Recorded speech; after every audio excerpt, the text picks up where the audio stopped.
नमो सिद्धाणम्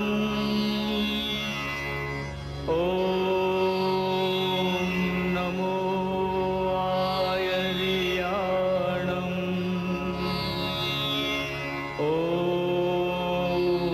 नमो वज्रायाणम्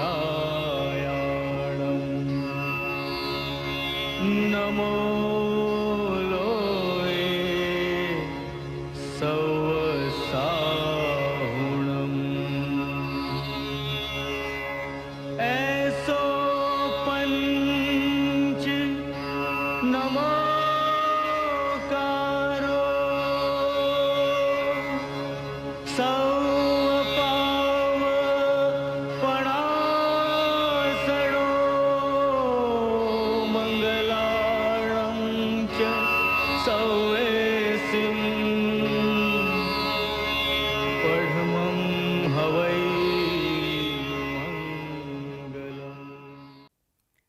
નમસ્કાર.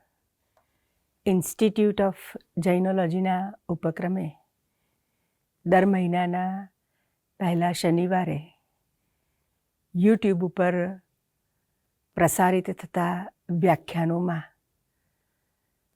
આપ સૌનું સ્વાગત કરતા આનંદ અનુભવીએ છીએ. ઇન્સ્ટિટ્યૂટ ઓફ જૈનોલોજીના ઉપક્રમે ચાલતી આ વ્યાખ્યાનમાળા 2021થી શરૂ થઈ છે. અનેક વિદ્વાનોએ જૈન ધર્મના જુદા જુદા વિષયો ઉપર વ્યાખ્યાનો આપ્યા છે. આજે આપણે રવિન્દ્રભાઈ ખાંડવાલાને સાંભળવા છે. રવિન્દ્ર ખાંડવાલા સંસ્કૃત અને પ્રાકૃત એ બંને વિષયોમાં એમણે MAની પદવી પ્રાપ્ત કરી છે. છેલ્લા 25 વર્ષથી ગુજરાતની પ્રતિષ્ઠિત કોલેજ શ્રી HK આર્ટ્સ કોલેજમાં તેઓ સંસ્કૃત વિભાગના અધ્યક્ષ અને એસોસિએટ પ્રોફેસર તરીકેની કામગીરી બજાવે છે. એક યુવાન તરવરાટવાળા આ અભ્યાસી જેમણે ગાયત્રી મંત્ર ઉપર સંશોધન કરી અને PhDની પદવી પ્રાપ્ત કરી છે. એને સમગ્ર ગુજરાતમાંથી સારો એવો આવકાર પણ પ્રાપ્ત થયો છે. ગુજરાતની વિવિધ યુનિવર્સિટીઓમાં અને તેની અભ્યાસક્રમ સમિતિમાં તેઓ બહુ જ નિષ્ઠાપૂર્વક ફરજ બજાવે છે અને તેમનું માર્ગદર્શન પણ આપતા રહે છે. એમના 75 જેટલા સંશોધનાત્મક લેખો જુદા જુદા સામયિકોમાં પ્રકાશિત થયા છે.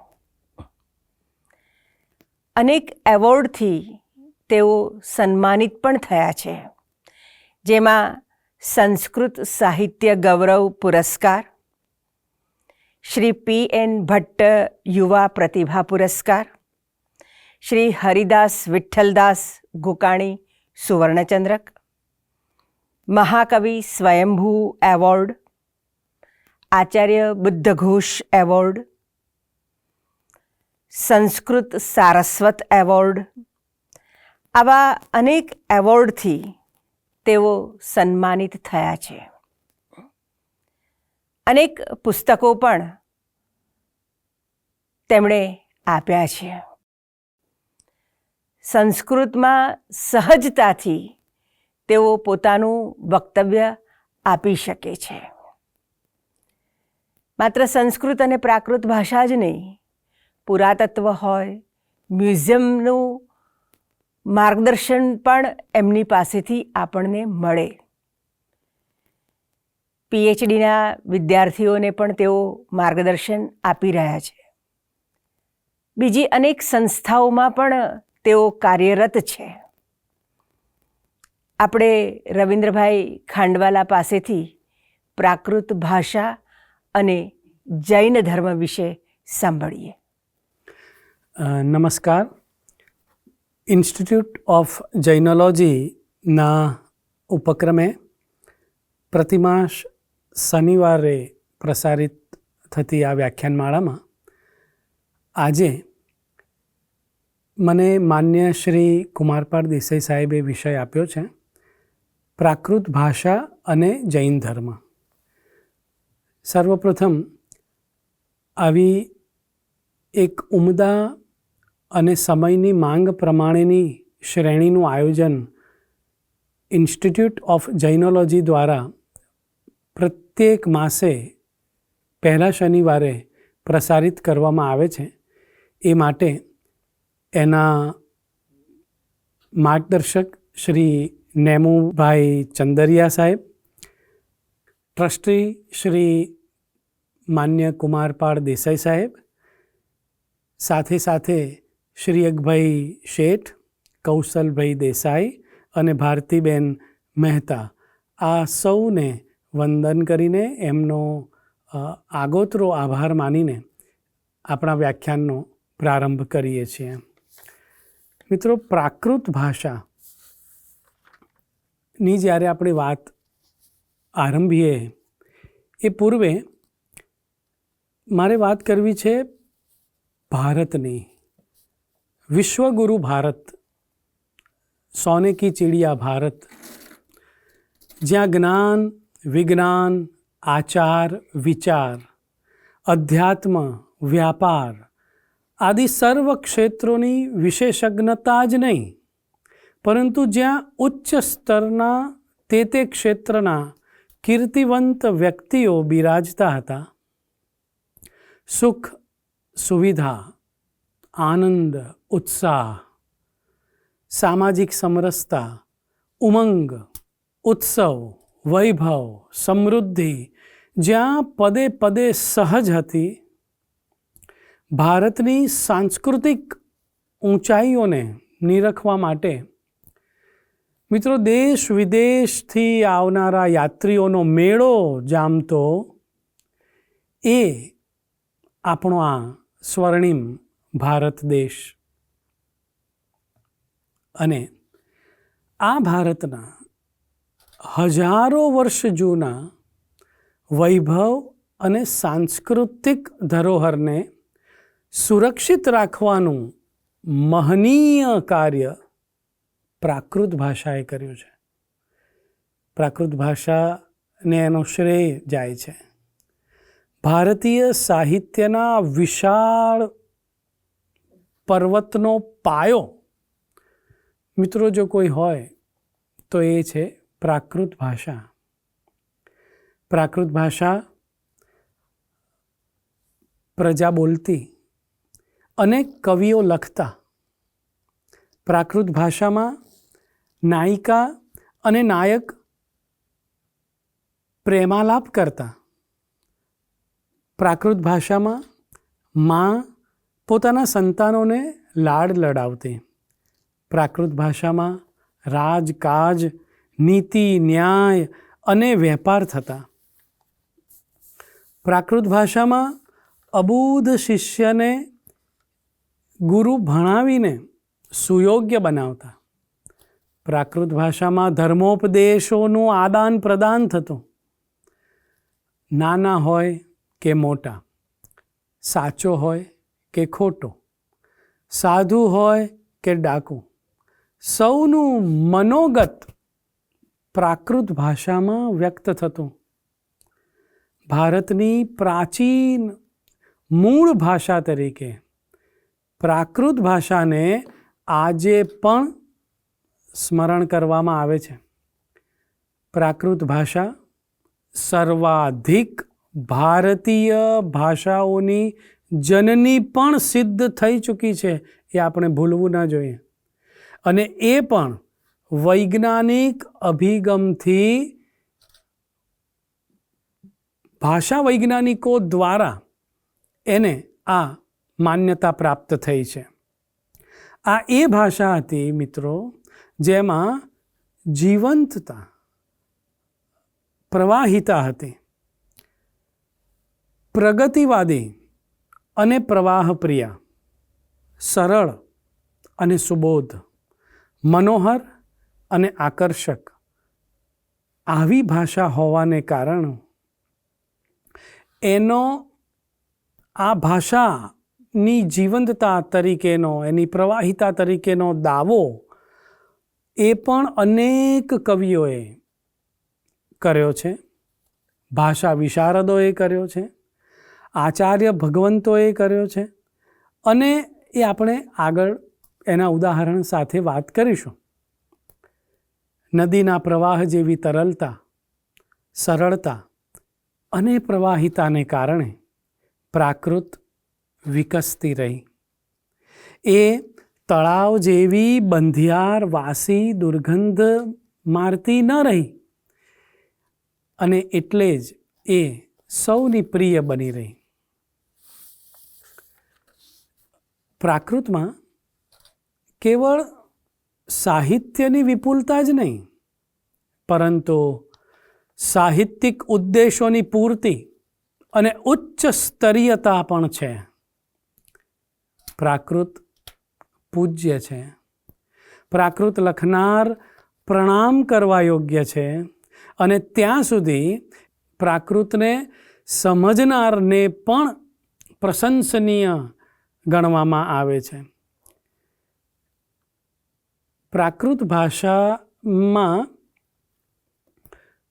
સુભાષિત સંગ્રહ એક છે, એનું નામ છે વજ્જા લગ્ગમ. અને મિત્રો, એમાં પાય્ય વજ્જા, પ્રાકૃત વજ્જા, જેમાં પ્રાકૃત ભાષાના જે ગુણગાન ગાવામાં આવ્યા છે એનો સંગ્રહ ત્યાં કવિએ કર્યો છે. અને એમાં એક સુંદર સુભાષિત પ્રાકૃત ભાષાના મહત્ત્વને દર્શાવતું છે. જુઓ એમાં એ શું કહે છે, જે હમણાં મેં કીધું ને કે પ્રાકૃત પૂજ્ય છે, પ્રાકૃત લખનાર પ્રણામ કરવા યોગ્ય છે, અને ત્યાં સુધી એકલા લખનાર નહીં, પ્રાકૃતને સમજનાર પણ પ્રશંસનીય મનાયો છે.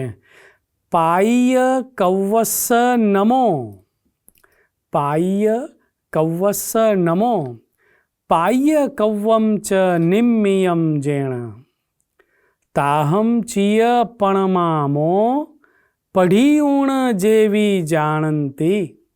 પઢીઉણ જેવી જાણંતી, જે એને ભણે છે, જાણે છે, એને પણ કવિ પ્રણામ કરે છે. હવે તમને પ્રશ્ન થાય કે પ્રાકૃત કેમ શીખવું જોઈએ આજના સમયમાં? પ્રાકૃતની સહેજ ભૂમિકા જોઈ ગયા, એનું સાધારણ મહત્ત્વ બતાવ્યું, પણ હવે એક અત્યારનો મહત્ત્વનો પ્રશ્ન છે કે સાહેબ, આપણે પ્રાકૃત કેમ શીખવું જોઈએ? એવો જો કોઈને પ્રશ્ન થાય તો એના કેટલાક સુઝાવ, એના કેટલાક ઉકેલો જે મને લાગે છે એ આપની આગળ આજે રજૂ કરું છું. કે પહેલું તો આ બૃહત્તર ભારતની ઐતિહાસિક અને પ્રાગ ઐતિહાસિક સાંસ્કૃતિક ધરોહરને જો જાણવી હોય, શોધવી હોય કે પછી પામવી હોય તો એને માટે પ્રાકૃત ભાષા જાણવી પડશે. બીજી વાત, ભગવાન મહાવીરની વાણીનો જો સાક્ષાત્કાર કરવો હોય તો પ્રાકૃત ભણવું પડશે. ત્રીજો, પ્રાચીન આચાર્ય ભગવંતોના આધ્યાત્મિક, કલ્યાણકારી, જીવનોપયોગી ઉપદેશોને જો સમજવા કોઈ ઈચ્છતું હોય તો પ્રાકૃત શીખવું પડશે. આપણી ગુજરાતી અને અન્ય ભારતીય ભાષાઓની કહેવતો, રૂઢિપ્રયોગો, સુભાષિતો, સૂક્તિઓ, એના મૂળિયા શોધવા હોય, અને એ મૂળિયા શોધવાનો જેને આનંદ પ્રાપ્ત થતો હોય છે, એ આનંદ પામવો હોય તો પ્રાકૃત અવશ્ય શીખવું પડશે. ખગોળ ભૂગોળના રહસ્યોને ઉદ્ઘાટિત કરવા હોય તો પ્રાકૃત પાસે જવું પડશે, કારણ કે એ ગ્રંથો પ્રાકૃતમાં નિબદ્ધ છે. જ્યોતિષ, વાસ્તુ, નિમિત્ત શાસ્ત્ર એના જ્ઞાનને પામવું હોય તો પ્રાકૃત ભણવું પડશે. ગણિત, રસાયણશાસ્ત્ર, યોગ, ચિકિત્સા શાસ્ત્ર એના જ્ઞાનની ભૂખ જો હોય તો પ્રાકૃત શીખવું પડશે. સંગીત, ગીત, કલા, છંદ, અલંકાર એમાંય ઉપમા, ઉત્પ્રેક્ષા એને સમજવી હોય, એ અલંકારોને સમજવા હોય તો પ્રાકૃત ભણવું પડે.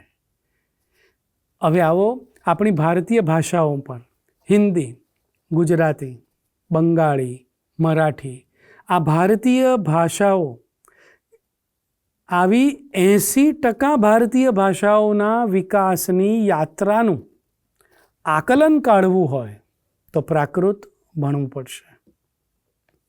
પ્રાચીન રાજા મહારાજાઓના શિલાલેખો, અભિલેખો, કીર્તિસ્તંભો, તામ્રપત્ર, ભૂર્જપત્ર, હસ્તપ્રતો, તાડપત્ર આ બધાને સમજવા હશે, એની અંદર રહેલી વાતોને જાણવાની ઉત્કટ ઈચ્છા જેને હશે તો એણે પ્રાકૃત અવશ્ય શીખવું પડશે.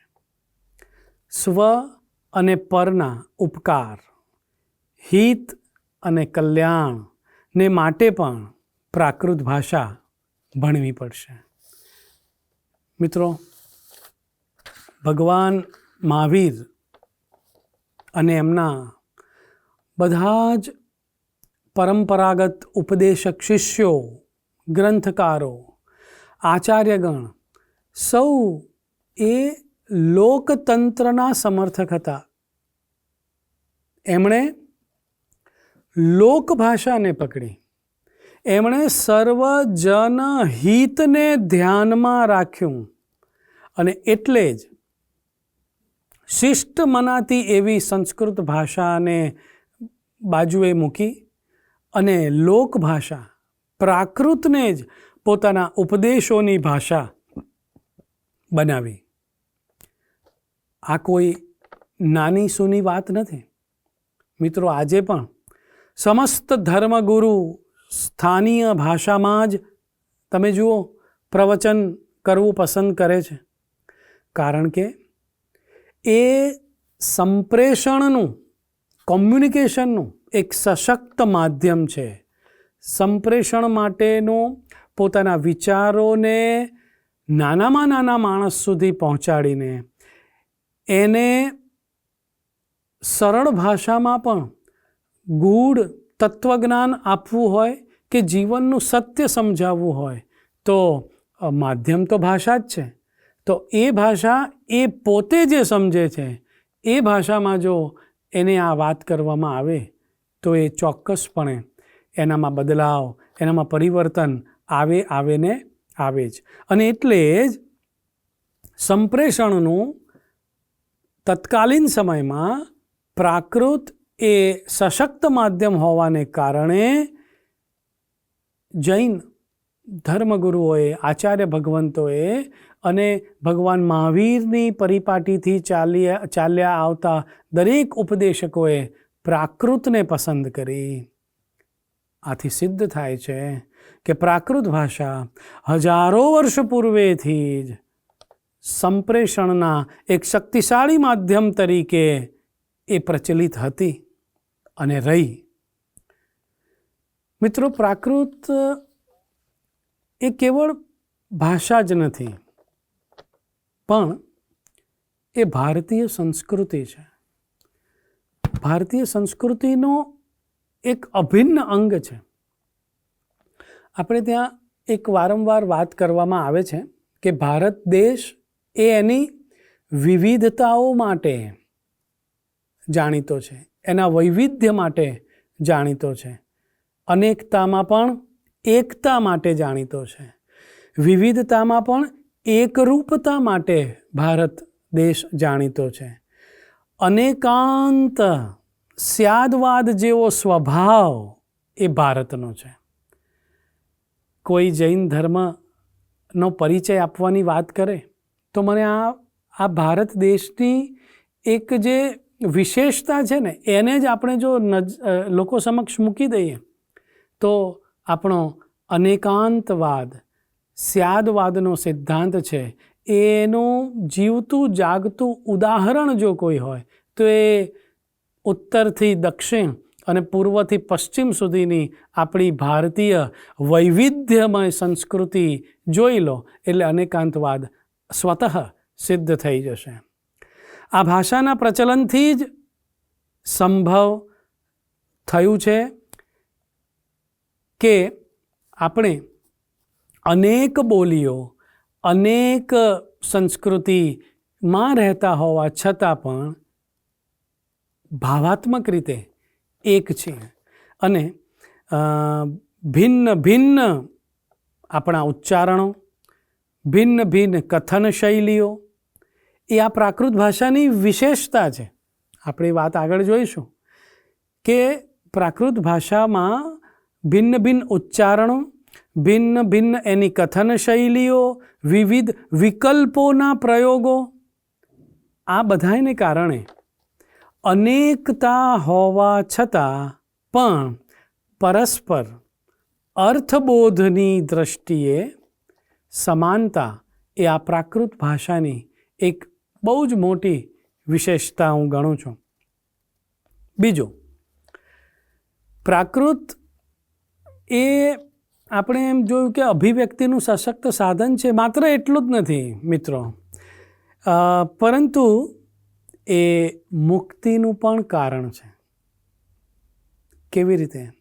તો આપણે હમણાં જ વાત કરી કે પ્રાકૃતમાં કેવળ મનોરંજન જ નહીં, ખાલી મનોરંજન છે એવું નથી. કથા, વાર્તા, ઉપદેશો, યુદ્ધની વાત કે પછી કેવળ જ્ઞાન પ્રાપ્ત કરવાની વાત, ના, ખાલી મનોરંજન જ નથી. તો એની સાથે સાથે મનના માલિન્યને, આ મનની મલિનતાઓને મંજન કરવાનું કામ, એનું ભંજન, મલિનતાને ભાંગવાનું કામ એ પણ આ પ્રાકૃત ભાષા દ્વારા થઈ શકે છે. પ્રાકૃત ભાષામાં એ સામર્થ્ય છે. આજે પણ ગૃહત્યાગી હોય કે ગૃહસ્થ હોય, પ્રાકૃત ભાષામાં જ જૈન ધર્મમાં જે શ્રાવક શ્રાવિકાઓ છે એ ગૃહત્યાગી હોય કે ગૃહસ્થ, પણ પ્રાકૃત ભાષામાં જ પ્રતિક્રમણ, સામાયિક, દૈનિક પાઠ, સ્તોત્ર, સ્તુતિ, મંત્ર, જાપ આ બધું કરવાનું પસંદ કરે છે. કઈ ભાષામાં? પ્રાકૃત ભાષામાં જ એ કરવાનું વધારે પસંદ કરે છે. મિત્રો, પ્રાકૃત માટે આપણે આગળ એક શબ્દ વાપર્યો, લોકભાષા. આ લોકભાષા પ્રાકૃત પ્રત્યે જનાકર્ષણને ધ્યાનમાં રાખીને આપણે હમણાં વાત કરી કે લોકો જે બોલે છે, લોકબોલી જે છે એને ભગવાન મહાવીરે પોતાના ઉપદેશનું માધ્યમ બનાવવાનું પસંદ કર્યું. તાત્પર્ય એ છે કે લોકોનું સ્વાભાવિક આકર્ષણ એની બોલી પ્રત્યેનું હોય છે અને એને ધ્યાને લઈને જ હવે આવો સાહિત્ય તરફ. તો સંસ્કૃત સાહિત્યકારોએ પણ, સંસ્કૃત કવિઓએ પણ લોકોના સામાન્ય જીવનની અભિવ્યક્તિને માટે પ્રચલિત નાટકોમાં આ ભાષાને ખૂબ મહત્ત્વ આપ્યું છે. આ ભાષાને બહુ જ સહજ રીતે એમણે સ્વીકારી છે. એમાં મહાકવિ ભાસ હોય, કવિ કુલગુરુ કાલિદાસ હોય, કે પછી મહાકવિ શુદ્રક હોય, કે પછી ભવભૂતિ હોય, આ સૌએ એમના નાટકોમાં પ્રાકૃત ભાષાને એક વિશિષ્ટ સ્થાન આપ્યું છે. લોકભાષા પ્રાકૃત પ્રત્યે લોકોના આકર્ષણને ધ્યાને લઈને જ સંસ્કૃત કવિઓએ એમણે પણ લોકોના સામાન્ય જીવનની અભિવ્યક્તિઓ માટે પ્રચલિત નાટકોમાં પ્રાકૃતને બહુ જ મહત્ત્વનું સ્થાન આપ્યું. અને એમણે સ્થાન તો આપ્યું, પણ એના મહત્ત્વને સૌથી પહેલાં એ લોકોએ સ્વીકાર્યું પણ ખરું. આ એક બહુ અગત્યની બાબતો છે. તમે કોઈ પણ સંસ્કૃત નાટકો જોશો તો એમાં તમને સ્પષ્ટપણે જણાશે કે આખું નાટક સંસ્કૃતમાં હોતું નથી. તેમાં જે સ્ત્રી પાત્રો છે, શ્રેષ્ઠીઓ છે, સાર્થવાહ છે, આ બધા મંત્રીઓ છે, આ બધા પ્રાકૃત ભાષામાં બોલે છે. અને એના ઉદાહરણ તમારે જોવા હોય તો મહાકવિ ભાસ હોય કે કવિ કુલગુરુ કાલિદાસ હોય કે પછી મહાકવિ શુદ્રક હોય, એમનું મૃચ્છકટિકમ અદ્ભુત નાટક છે. કેટલી પ્રાકૃત ભાષાનો પ્રચુર પ્રયોગ તમને મૃચ્છકટિકમ નાટકમાં જોવા મળશે. લોકજીવનનું નાટક છે એટલે જ એ લોકજીવનનું નાટક કહેવાય છે. અચ્છા, ભવભૂતિનું નાટક હોય. મિત્રો, તાત્પર્ય એ છે કે સંસ્કૃત નાટ્યકારોએ પણ પ્રાકૃત ભાષાનું સહજ રીતે મહત્ત્વ સ્વીકાર્યું છે. એ સૌએ એમના નાટકોમાં આ ભાષાને વિશિષ્ટ સ્થાન આપ્યું છે. એ દરમિયાન આ જ ભાષામાં સ્વતંત્ર રીતે પણ સાહિત્યનું નિર્માણ થવાનું શરૂ થયું. આખી કૃતિઓ પ્રાકૃતમાં લખાવાની શરૂ થઈ. અને એ કેવી કૃતિઓ? તો મહાકાવ્યો સુધીની, મહાકાવ્યો, ખંડકાવ્યો, કથા ગ્રંથો, મોટી કથાઓ, અનેક ચરિત્ર ગ્રંથો પ્રાકૃત ભાષામાં લખાયા, અનેક મહાકાવ્યો લખાયા, ખંડકાવ્યો લખાયા, ચરિત્ર ગ્રંથ લખાયા. અને સ્વતંત્ર રીતે આ પહેલેથી છેલ્લે સુધી સાદ્યંત આગળ જે વાત કરીએ એમ નાટકોમાં અમુક પાત્રો જ પ્રાકૃત ભાષામાં વાત કરે એની વાત કરી. પણ હવે જે બીજા તબક્કાની વાત કરું છું એ આ ભાષાનું સાહિત્યમાં જે સ્થાન છે એ તરફ એનું મહત્ત્વ સૂચવે છે કે સ્વતંત્ર રીતે પ્રાકૃત લિટરેચર લખાવાનું શરૂ થયું. અને આ સાહિત્યે પ્રાકૃત ભાષાને ઘણા દીર્ઘકાળ સુધી સાહિત્યિક પદે એને પ્રતિષ્ઠિત પ્રાકૃત ભાષાને રાખી. પ્રાકૃત ભાષાના વિકાસની આખી આ પ્રક્રિયા છે ને, એને જોતાં એક વાત તો બહુ સ્પષ્ટ છે કે પ્રાચીન કાળથી વર્તમાન કાળ સુધી આ ભાષા કોઈને કોઈ રૂપે અવશ્યપણે પ્રતિષ્ઠા પ્રાપ્ત કરતી રહી છે. ક્યારેક જનભાષા તરીકે, તો ક્યારેક રાજભાષા તરીકે, ક્યારેક આધ્યાત્મિક ચિંતનની ભાષા તરીકે, તો ક્યારેક સાહિત્યિક ભાષા તરીકે. વર્તમાનમાં તો પ્રાકૃત ભાષા ભારતીય આધુનિક ભાષાઓની જનની તરીકે પ્રતિષ્ઠિત થયેલી જોઈ શકાય છે, જેનો ઉલ્લેખ આપણે આગળ કર્યો. અને એટલે જ હવે જે વાત કહેવી છે અત્યંત અગત્યની વાત છે. એના આ સાર્વભૌમ મહાત્મ્યને કારણે જ હમણાં 3 મહિના પૂર્વે ભારત સરકારે પ્રાકૃત ભાષાનો સમાવેશ શાસ્ત્રીય ભાષા તરીકે આધિકારિક રૂપે કર્યો. અને કેમ કર્યો એના કારણો આપણે આગળ શરૂઆતમાં જોઈ ગયા. હવે કેટલાકને એમ પ્રશ્ન થાય છે કે આ પ્રાકૃત શબ્દ કેવી રીતે બન્યો? એના પ્રાકૃત એ શું છે?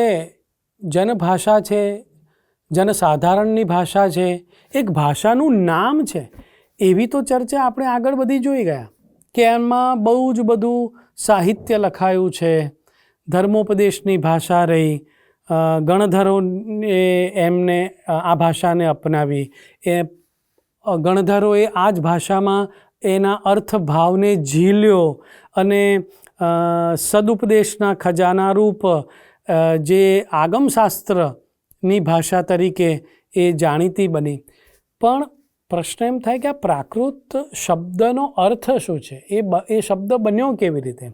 આવો પણ કોઈ પ્રશ્ન સામે આવે છે. તો પ્રાકૃત શબ્દ પર આપણે વિચાર કરીએ તો જણાય છે કે પ્રકૃતિથી જે સિદ્ધ થાય છે તેને પ્રાકૃત કહેવાય. જે કોઈ વસ્તુ પ્રકૃતિથી સિદ્ધ થઈ શકે એ પ્રાકૃત કહેવાય. હવે આપણે ભાષાના સંદર્ભમાં વિચારીએ તો પ્રકૃતિ સિદ્ધ જે ભાષા તે પ્રાકૃત ભાષા. તો હવે પ્રકૃતિ કોને કહેવાય એવો બીજો પ્રશ્ન થાય. તો ભાષાશાસ્ત્રીઓએ એવું કહ્યું છે, એના ઉપર એમણે બહુ ચિંતન કરીને પછી એ લોકો એક નિર્ણય પર આવ્યા કે સહજ વચન વ્યાપાર એ પ્રકૃતિ કહેવાય. એટલે કે વિશ્વના પ્રાણી માત્રનો વ્યાકરણ વગેરેથી સંસ્કાર નહીં પામેલો, શેનાથી? વ્યાકરણ વગેરેથી સંસ્કાર નહીં પામેલો જે સહજ વચન વ્યાપાર થાય એ પ્રાકૃત કહેવાય, એ પ્રકૃતિ કહેવાય. અને એટલે કે વ્યાકરણ વગેરેના ભાર વિના, એના સંસ્કાર વિના પ્રાણીનો જે સ્વાભાવિક રીતે વચન વ્યાપાર થાય એ પ્રકૃતિ, અને એમાં રહેલી એ જ જે ભાષા એનું નામ પ્રાકૃત. તાત્પર્ય એ છે કે પ્રાકૃત ભાષાના શબ્દોને સંસ્કારિત કર્યા વિના પણ આબાલ ગોપાલ વડે બોલી શકાય છે. જેમ કે કોઈ બાળકને આપણે કહીએ કે સત્યમ વદ, એવું બોલ. નાનું અમથું બાળક છે, એને આપણે કહીએ કે બોલ સત્યમ વદ, તો એ શું બોલશે? એની કાલી ઘેલી વાણીમાં સચ્ચમ વદ. અને તમે જુઓ, સચ્ચમ વદ પરથી આપણી ગુજરાતી એ જે સ્વાભાવિકતા છે ને બોલવાની, એના પરથી જ શબ્દ બન્યો સાચું. સાચું બોલ.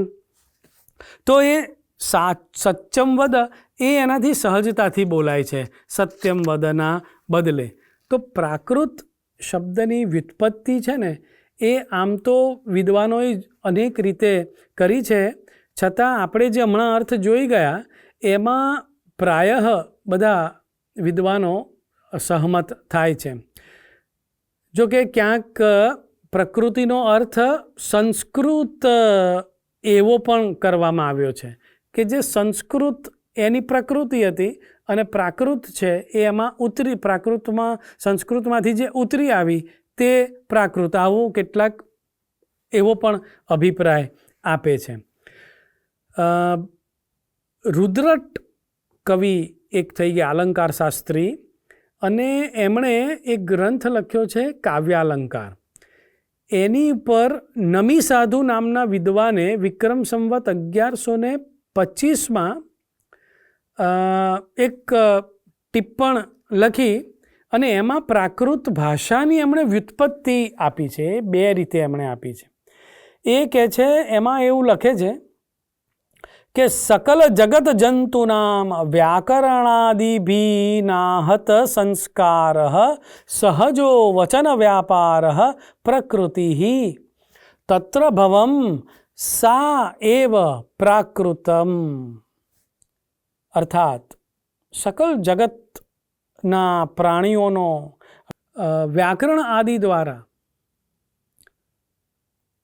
આહત ન થયેલો, ઘડાયેલો ન હોય, ઘડાયેલો સ્થપાયેલો ન હોય એવો સંસ્કારવાળો સહજ સ્વાભાવિક કુદરતી વચન વ્યાપાર એ પ્રકૃતિ કહેવાય. અને આવા પ્રકારની પ્રકૃતિમાં હોય તે પ્રાકૃત કહેવાય.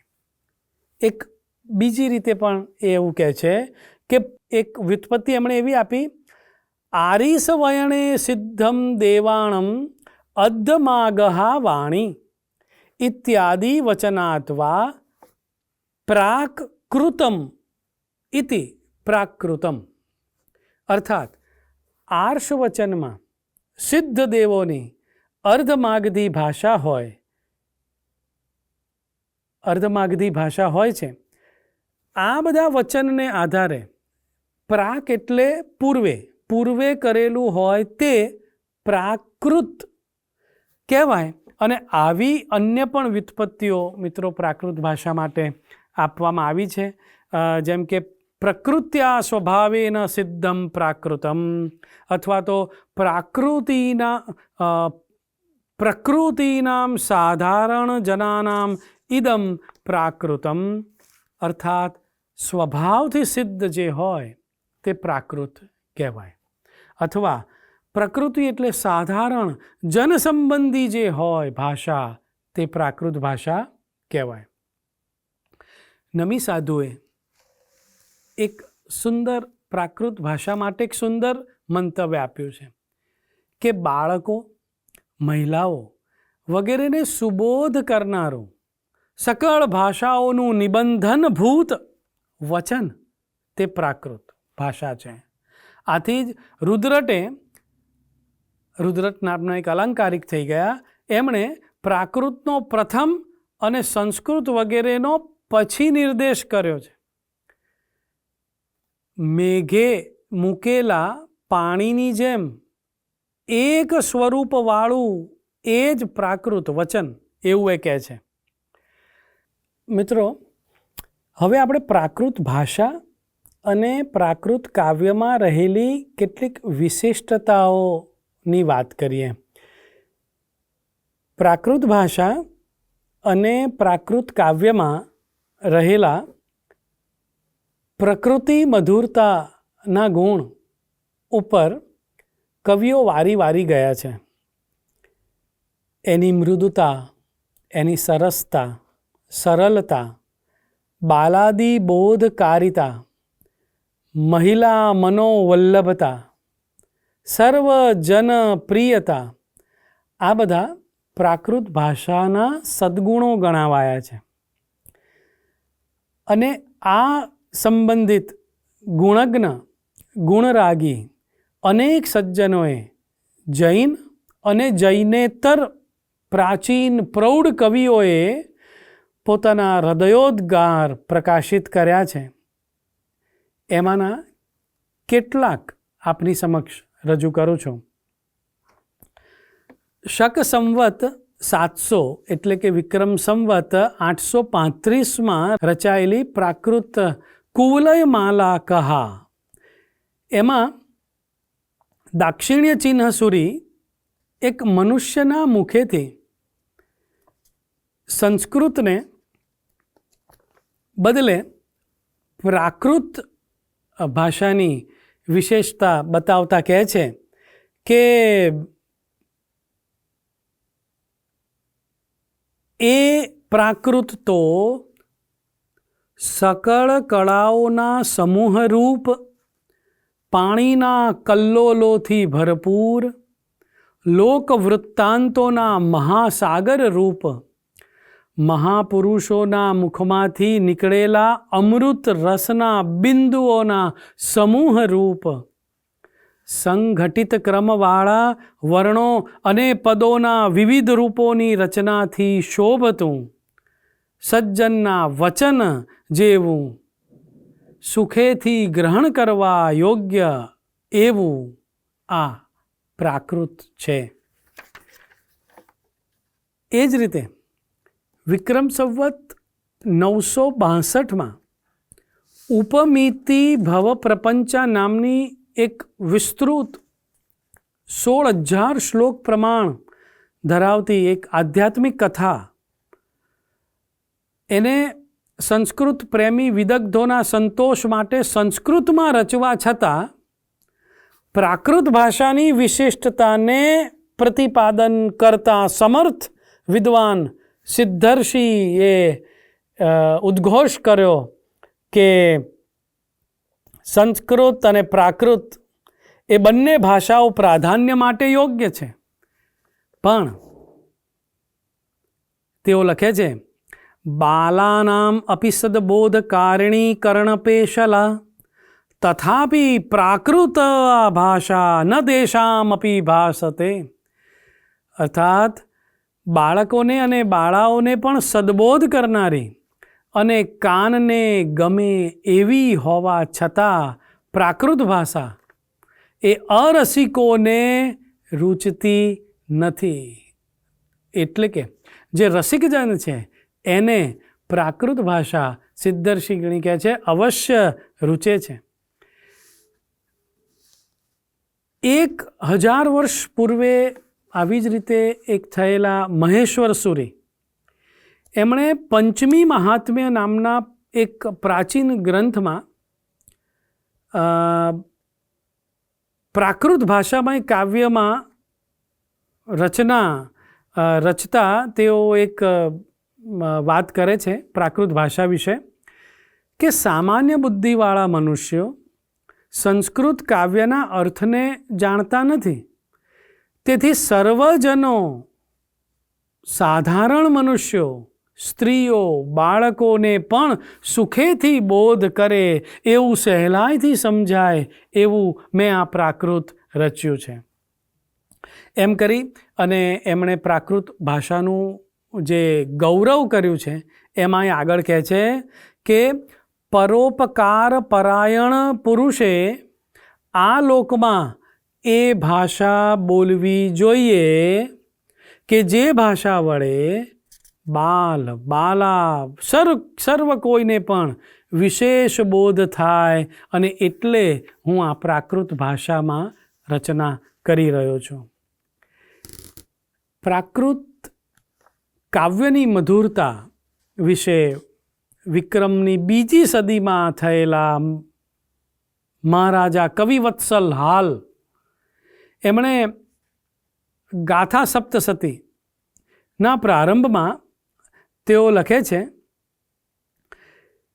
કે જેઓ અમૃત જેવા પ્રાકૃત કાવ્યને ભણવાનું અને સાંભળવાનું જાણતા નથી અને કામના રહસ્યને એના તત્વની ચિંતા કરતા હોય છે એ બધા કેમ લાજતા નથી.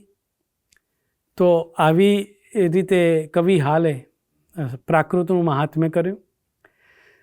કવિદંડી એક બીજા આલંકારિક એમણે કાવ્યાદર્શમાં એવો ઉલ્લેખ કર્યો કે વિદ્વાનો મહારાષ્ટ્રનો આશ્રય પામેલી ભાષાને પ્રાકૃત કહે છે, જે સૂક્તિ સુભાષિત રૂપી રત્નોનો સાગર છે. સેતુબંધ જેવા કાવ્યો એ પ્રાકૃત ભાષામાં રચાયેલા છે. તો આ પ્રાકૃત ભાષાનો ઉલ્લેખ દંડીએ પણ આ રીતે કર્યો. વરરુચિએ પ્રાકૃત પ્રકાશ પર પદ્યવૃત્તિ લખી અને એમાં એણે પ્રાકૃતની મનોહારિતાના ગુણગાન ગાયા. ત્રિવિક્રમ દેવે પ્રાકૃત શબ્દાનુશાસનમાં પ્રાકૃત કાવ્યની વિશેષતા દર્શાવતો શ્લોક લખ્યો. વિક્રમની 10મી સદીમાં થઈ ગયેલા યાયાવરીય કવિ રાજશેખર એમણે કર્પૂર મંજરી સટ્ટકમાં તો પ્રાકૃત રચનાની સુકોમળતાના સંબંધમાં એવું લખ્યું કે સંસ્કૃત જે રચના છે એ બહુ કઠોર હોય છે, પણ પ્રાકૃત રચના એ સુકોમલ હોય છે. પુરુષોમાં અને મહિલાઓમાં જેટલું અંતર હોય છે એવું આ વિષયમાં કઠોરતાની બાબતમાં અને કોમળતાની બાબતમાં એમણે આ બે ભાષાઓ વચ્ચે બતાવ્યું છે. આ રીતે પ્રાકૃત ભાષા પ્રાકૃત કાવ્ય એના ગુણગાન અનેક રીતે અનેક ગ્રંથોમાં જુદા જુદા કવિઓએ નાટ્યકારોએ રજૂ કર્યા છે. મિત્રો, હવે જૈન ધર્મના સંદર્ભમાં આપણે આ ભાષાની વાત કરીએ તો સર્વસાધારણને બોધ કરવામાં આપણે જોયું કે પ્રાકૃત ભાષા એ સાધનરૂપ છે એવું પહેલેથી મનાતું આવ્યું. અને એમ વિચારીને મહાપુરુષોએ અરહત જીન તીર્થંકરો અને ગણધરો એમના અનુયાયીઓએ આ ભાષા દ્વારા પોતાના હૃદયના ભાવ પ્રકાશિત કર્યા. આર્ષ પ્રાકૃત નામથી સૂચિત થયેલી ભાષા એ જૈન સિદ્ધાંત સૂત્ર ગ્રંથોમાં અર્ધમાગધી નામથી પણ ઓળખાય છે. ઔપપાતિક સૂત્રમાં ઉલ્લેખ મળે છે કે અર્હત અર્ધમાગધી ભાષામાં ધર્મ ભાષે છે. શ્રમણ ભગવાન મહાવીર, ત્યાર પછી બિંબિસાર, શ્રેણિક, એના પુત્ર કુણિક, અજાતશત્રુને અર્ધમાગધી ભાષામાં એ જ્ઞાન કહે છે. શ્યામાચાર્યના પ્રજ્ઞાપના સૂત્રમાં આર્યોના 9 પ્રકાર સૂચવતા એને ભાષાર્ય કોણ એ પ્રશ્નના પ્રત્યુત્તરમાં જણાવે છે કે જે અર્ધમાગધી ભાષામાં ભાષે છે, બોલે છે અને જ્યાં બ્રાહ્મી લિપિ પ્રવર્તે છે તે ભાષાર્ય કહેવાય. જૈનોના આગમોમાં 11 અંગોમાં 5મા અંગ તરીકે પ્રખ્યાત એવું ભગવતી સૂત્ર, એમાં સૂચન મળે છે એ પ્રમાણે ગૌતમ સ્વામી ઇન્દ્રભૂતિ ગણધર મહાવીર સ્વામીને પ્રશ્ન કરે છે કે હે ભગવંત, દેવો કઈ ભાષામાં બોલે છે અથવા કઈ ભાષા બોલાતી હોવા છતાં એ વિશિષ્ટ ગણાય છે? તેના પ્રત્યુત્તરમાં મહાવીર સ્વામી કહે છે કે ગૌતમ, દેવો અર્ધમાગધી ભાષામાં બોલે છે અને એ જ ભાષામાં બોલાતી એની વિશેષતા, એની વિશિષ્ટતા એ ગણાય છે. એક બીજા મુદ્દાની વાત કરીએ.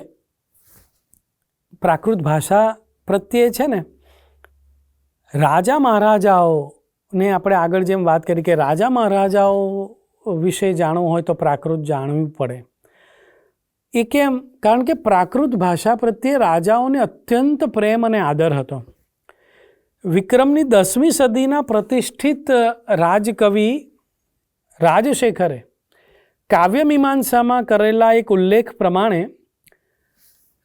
પોતાના ભવનમાં તો રાજા જે ભાષા નિયમ કરે તેમ થાય એમ સંભળાય છે કે મગધ દેશમાં શિશુનાગ નામનો રાજા થઈ ગયો.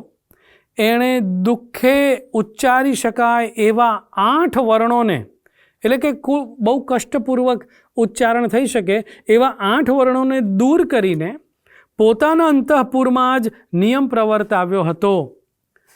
ટકાર વગેરે 4 મૂર્ધન્ય ટ, ઠ, ડ, ઢ અને તૃતીય સિવાયના ઉષ્મા અક્ષરો શ, શ, સ, હ, દંત્ય સકાર વગરનો એ ઉષ્માક્ષરો અને ક્ષકાર આટલા એમણે હટાવી દીધા.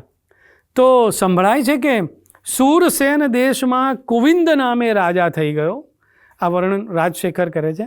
એણે પરુષ એટલે કઠોર, કઠિન રીતે બોલાય એવા સંયોગવાળા અક્ષરોને વર્જિત કરી પોતાના અંતઃપુરમાં જ નિયમ પ્રવર્તાવ્યો. તો આ શિશુનાગ રાજા લગભગ મિત્રો 2500 વર્ષ પહેલાં થયેલો છે. એના વંશમાં થયેલો ચોથો વંશજ બિંબિસાર શ્રેણિક રાજા ગૌતમ બુદ્ધ અને મહાવીરના સમકાલીન મનાય છે. એવા અનેક ઉલ્લેખો મળે છે. તો આ માગધી સૌરસેની સાથે ગાઢ સંબંધ ધરાવતી અને એના કરતાં પણ વધારે મહત્ત્વવાળી પ્રાકૃત ભાષાને પ્રકૃતિ મધુર, પ્રકૃતિથી જ મધુર, મૃદુ, સરળ, સુબોધ અને સર્વોપકારક સમજી એની ઉપયોગિતાને વિચાર કરી પૂર્વે થયેલા અનેક રાજા મહારાજાઓએ એનો પ્રચાર કરવા ખૂબ પ્રયત્નો કર્યા. એમાં શક સંવતના પ્રવર્તક બનાતા સાતવાહન, હાલ શાલિવાહનનું નામ પ્રથમ લઈ શકાય. પ્રાકૃત પિંગલના વ્યાખ્યાકાર લક્ષ્મીધર તો એને પ્રાકૃતના આદિ કવિ તરીકે બિરદાવે છે. કવિ રાજશેખર કાવ્યમીમાંસામાં એવો ઉલ્લેખ કરે છે કે કુંતલ દેશમાં સાતવાહન નામનો રાજા થઈ ગયો અને એણે પોતાના અંતઃપુરમાં પ્રાકૃત ભાષાત્મક નિયમ પ્રવર્તાવ્યો હતો. તો આ રીતે અનેક રાજાઓની સૂચિ છે કે જેમણે પોતાના સમય દરમિયાન પોતાના અંતઃપુરમાં અને પોતાના કાર્યકાળમાં રાજકાજમાં પ્રાકૃત ભાષાને સ્થાન આપ્યું હતું. પ્રાકૃત ભાષા વિશે આગમ ગ્રંથોથી પ્રારંભ કરીને આપણી અત્યારની બોલાતી ગુજરાતી સુધી એનું સર્વત્ર મહાત્મ્ય પ્રસ્થાપિત થતું રહ્યું છે. મને કેટલાક શબ્દો તમારી આગળ પ્રાકૃત ભાષાના સંદર્ભમાં રજૂ કરવાનું મન થાય છે કે જેથી તમને એમ થાય કે આપણી ગુજરાતી જે છે એ સીધી પ્રાકૃતમાંથી ઉતરી આવેલી ભાષા છે. આપણી જનની છે એ પ્રાકૃત છે. કેવી રીતે છે? તો જેમ કે આપણે શબ્દ બોલીએ છીએ ઘર, તો આ ઘર શબ્દ એ સીધો પ્રાકૃતમાંથી આવેલો શબ્દ છે જે ગુજરાતીમાં આપણે બોલીએ છીએ. એવી રીતે બીજો શબ્દ છે દીવો. દીપ પનો વ થઈ જાય છે અને દીવો આપણે બોલીએ છીએ દીપહનું. એવી રીતે હરડઈ એનું આપણે હરડે બોલીએ છીએ, પ્રાકૃત છે હરડઈ. બીજો એવો જ શબ્દ છે ઔષધિનો બહેડયમ. બહેડયમનું આપણે બહેડું એવો શબ્દ બોલીએ છીએ. આપણે જે માટીમાં રમીએ છીએ અને આપણા બાળકોને માટીના રમકડા બનાવી આપીએ છીએ, એ માટી શબ્દ પ્રાકૃતમાં મટ્ટી છે, એનું સીધું જ માટી થઈ ગયું. નાળિયેર, કોથળો, કોથલો એનું કોથળો થઈ ગયું. આપણે આપણી ભાષામાં બોલીએ છીએ કે મને પહાણો માર્યો. આ પહાણો પેલો પથ્થર, એના માટે સંસ્કૃતમાં શબ્દ છે પાષાણ, પણ આપણે બોલીએ છીએ પાષાણનું થઈ ગયું પહાણ, અને પહાણનું આપણે એકદમ દેશી ગુજરાતીમાં આપણે બોલીએ છીએ પાણો માર્યો. આવી રીતે સાથીઓ પરથી આ શબ્દ બની ગયો સાથીઓ. એવી જ રીતે બીજા કેટલાક શબ્દ જોઈએ તો વણિક પરથી આવી ગયો વાણિયા. ગ્રંથિ એનું ગંઠી થયું અને એનું થઈ ગયું ગાંઠ. એવી રીતે બહિણી શબ્દ પ્રાકૃતનો છે, ગુજરાતી થઈ ગયું બહેન. તો મિત્રો આવી રીતે એવા કેટલાય સરસ શબ્દો છે.